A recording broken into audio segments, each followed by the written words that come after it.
Thank you. Thank you, everybody. How you doing? Good? Thank you. Thank you very much. Thank you, Gail, for your kind words, and to the Red Cross for welcoming us to this terrific venue. This organization has been preparing communities and responding to emergencies for over a century. So I'm honored to be here in such a historic and appropriate setting, this Hall of Service. And I also want to thank Craig Fugate. He has been doing a magnificent job at FEMA. He is a straight shooter, and so if he's saying nice things about me, it must be true. In any event, I'm also glad that we are joined in the audience by individuals from Citizen Corps, from the Ready campaign, from their partner organizations, because all of these work together and will be working together through the months and years ahead. Now, when I came aboard as the Secretary of the Department of Homeland Security in January, people said to me the department was so big and the challenges so broad that it would be impossible to manage this department. But I have found at DHS a dedicated group of men and women, and they are focused on a very clear mission. The mission is to secure our country from the many threats we face, from terrorism and natural disasters to cyber attacks and new diseases, and to organize ourselves broadly to meet that mission. I have laid out 5 major areas of responsibility at DHS, and I've outlined them in a series of speeches across the country. In July, I outlined our approach to our first priority, which is countering the threat of a terrorist attack. I did this at a speech at the Council on Foreign Relations in New York City, and of course New York City was the subject of a terrorist attack, and our department was founded in the wake of 9/11, and we never forget that at DHS. In August, I spoke at the University of Texas El Paso about the new approach we are taking to border security, because our second major mission is to secure our nation's borders, be they land, air, or sea. Within the next 2 months, I will be addressing the 2 other major department mission areas. One is enforcing our immigration laws while simultaneously working for immigration reform, and the other is unifying and maturing this very new department that was comprised of 23 separate agencies and has well over 200,000 employees, and to consolidate the thinking of the department into one Department of Homeland Security, or, as I like to say, one DHS. But today I'm going to focus on our 5th major mission area. And I don't say these in order of priority, except for terrorism, which is always our top priority, but all of these others go together. And this mission is the mission of readiness and resilience, because this is something that applies to all of us across the country in so many different ways. It is fitting in celebrating or talking about the issues of readiness and resilience that we are joined today by 3 individuals who embody the concept, the principle, that making ours a ready and resilient nation is a shared responsibility, and it is shared by every single individual in this country. But we are joined here by 3 special volunteers, and I'm going to ask them, please, to stand when I say their name. The first is Martin Inquine. Martin, yeah.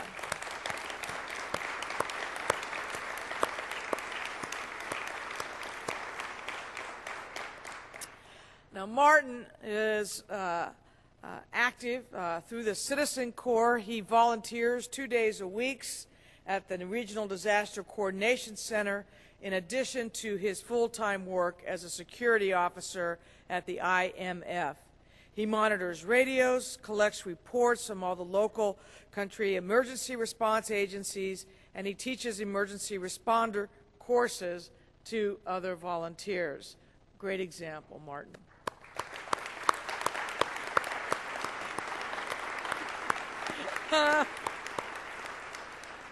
Second example is Jane Flemion. Jane, would you please stand?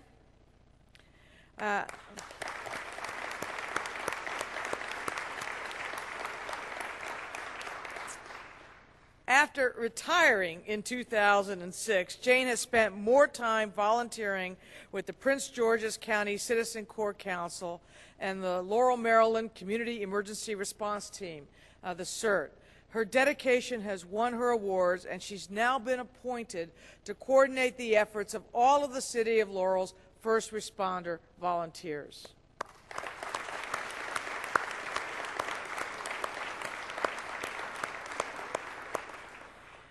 And next is Marina Krumar. Marina?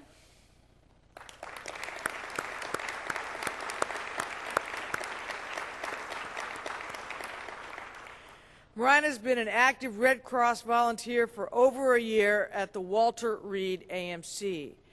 She went on a disaster relief mission to North Dakota this March, where she coordinated relief assistance and communications, and later received a certificate of appreciation from the state of North Dakota. Thank you so much.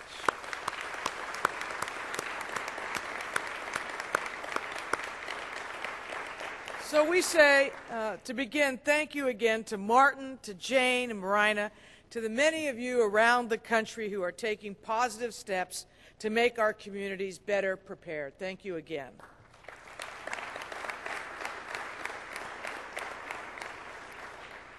We thank you, and we thank the more than 2,500 organizations who have joined the National Preparedness Month Coalition this year. And during this month, we also mark the 8th anniversary of 9/11 in what has become a national day of remembrance and service. It's a reminder that we may never truly know where or when a disaster may strike. And it underscores the importance of what the American Red Cross, the Citizen Corps, and individuals and organizations across this country do every day to prepare for disasters and threats of all kinds. So this is a very good time to take stock and talk about how we go about building a more ready and resilient nation. A ready nation is one where communities are prepared for the types of emergencies they are most likely to encounter. It's one where federal, state, local, and tribal governments are working in harmony with local communities, the private sector, and individuals, taking steps, big and small, to be better prepared for natural disasters they may face. But they also prepare for the seemingly random but deliberate attacks that can occur. Being resilient means having the plans, the resources, and the capacity to bounce back quickly, adapt to changes, and emerge stronger than before when disasters strike. We need to have both readiness and resilience. We think of them like twin strands that make a stronger cable once they are woven together. So let me give you my frank assessment right up front.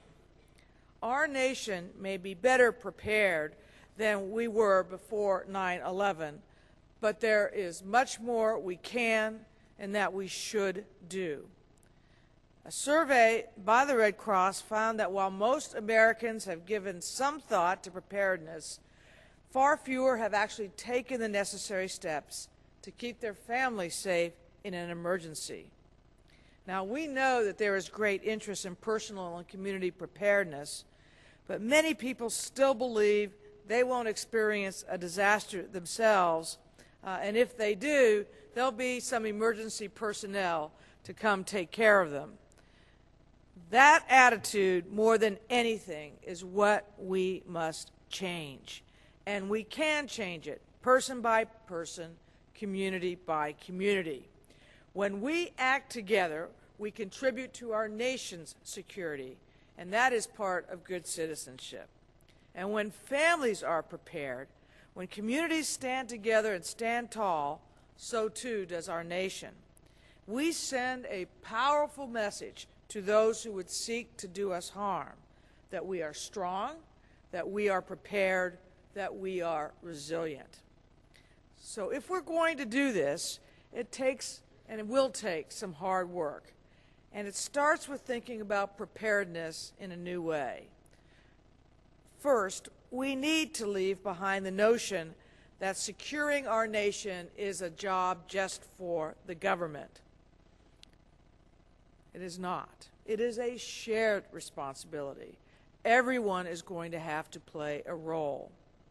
We also need to understand that disasters are not just events that happen to others or that we see on TV. In reality, 90% of us live where there is a moderate or high risk of natural disaster. In 2009, FEMA has responded to almost 100 disasters across 36 states affecting millions of Americans. And that's just in the past 9 months. And in addition, and finally, we need to acknowledge that the threat of a terrorist attack remains. It is persistent, it is an ever-changing threat, and it is not just an issue for big cities. In our global and networked world, the terror threat itself is networked. So we need to build our own networks, physical networks, social networks, stronger, more adaptable, and better able to bounce back. That is the essence of readiness and the essence of resilience. So we take the approach that everyone has a shared responsibility, and that is a truly American value. It's part of civic pride, it's part of standing up for what's right, and it is part of being a citizen of this great country. These values have endured for more than 2 centuries. They are every bit as relevant for us today as they were for our founders. And so we have to draw on these values and these strengths now to make our nation ever more secure. The single greatest strength that we possess is the indomitable spirit and capability of the American people. So building a resilient nation doesn't come from a top-down, government-only command and control approach. It comes from a bottom-up approach. It comes from Americans connecting, collaborating. It comes from asking questions and finding new solutions. And it comes from all of us as a shared responsibility. Now, since our earliest days, every time we have been challenged or have seen tragedy, Americans have shown a sense of purpose and resilience.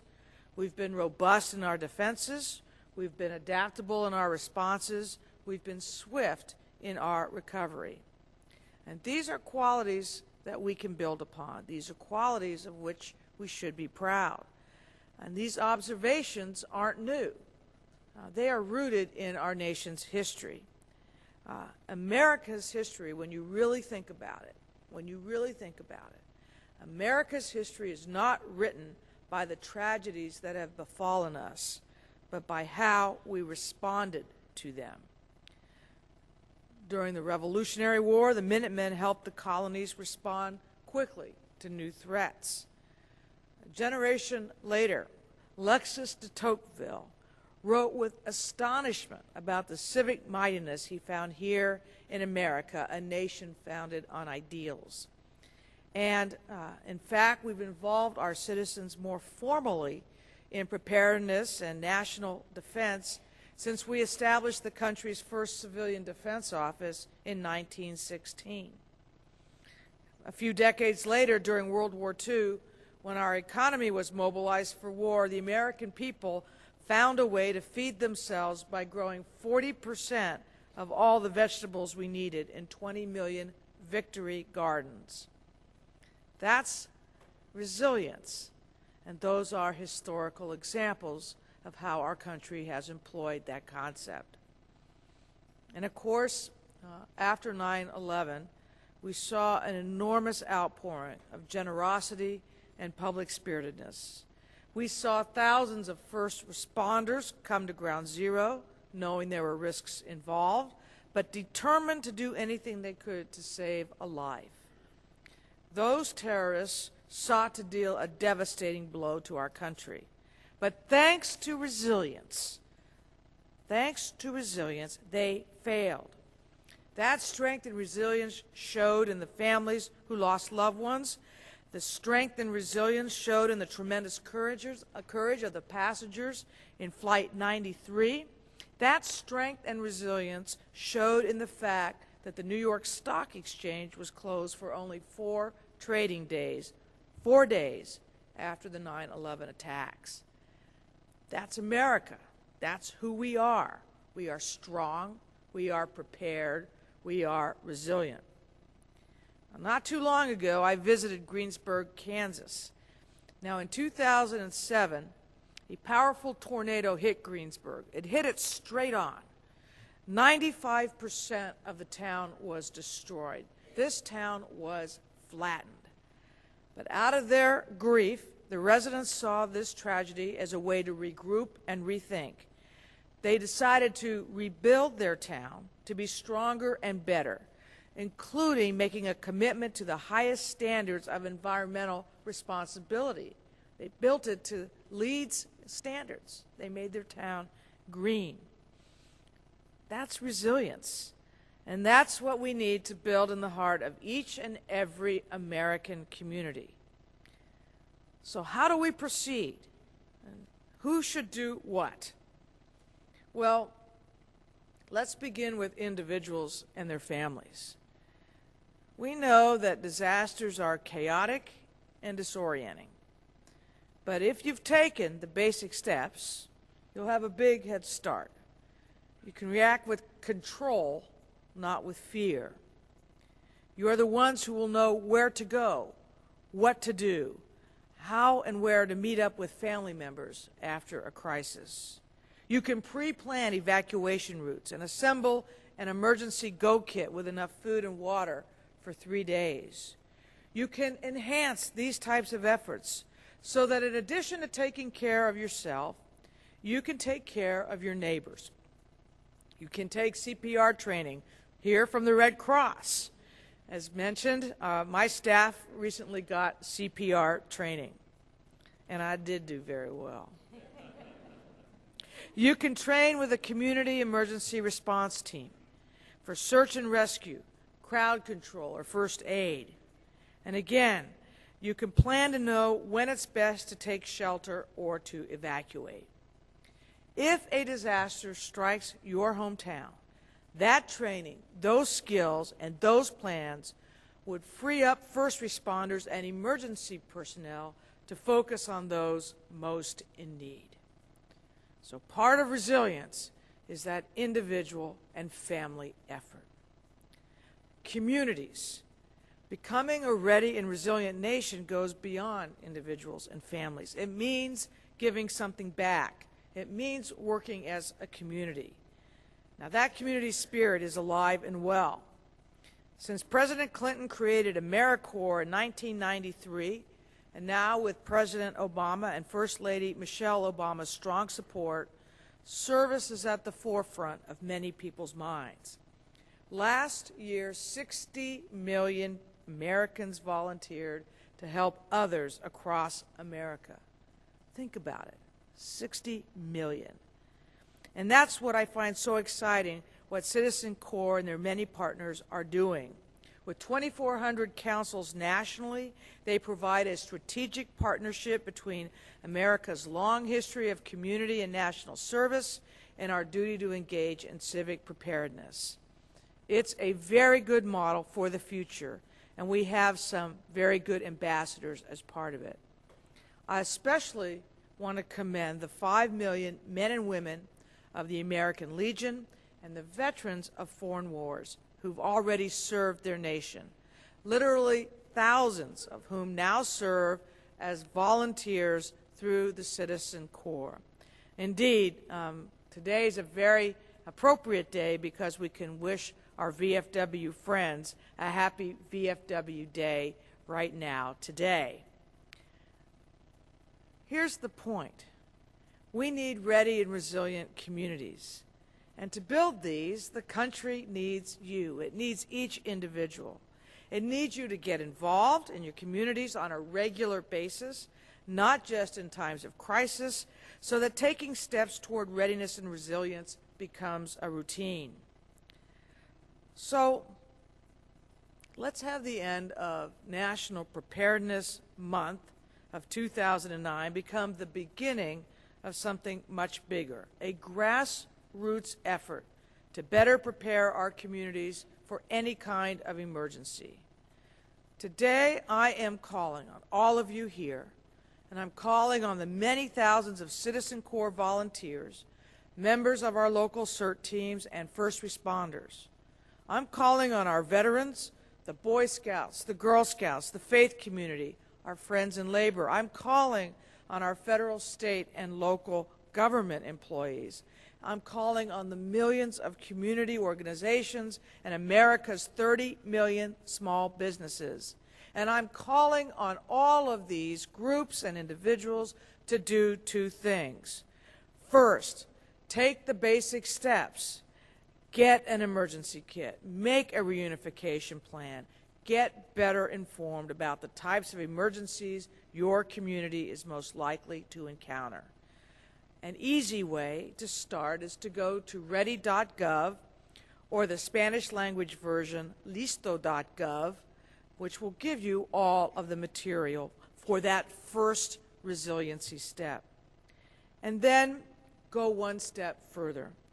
We are not just a nation of individuals and families.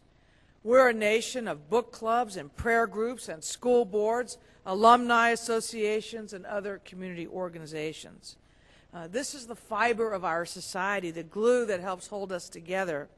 And we need to keep that fiber strong if something bad or unexpected happens. So I'm calling on you, and the President and the First Lady are calling on you, to go one step further, to get involved. And to start that, we're asking you to raise your hand and ask, whenever you are in one of those groups, what's our plan? You know, the next time your group meets or your staff gathers for lunch, I want you to raise your hand and ask, what's our plan? Anytime that you're with your family and you have a moment, take a moment. Say, what's our plan? And take time to discuss what will happen if disaster strikes, if there's an emergency of any type, so that we respond with resilience and preparedness, not with fear. And finally, of course, government does have an important role, and especially the Department of Homeland Security.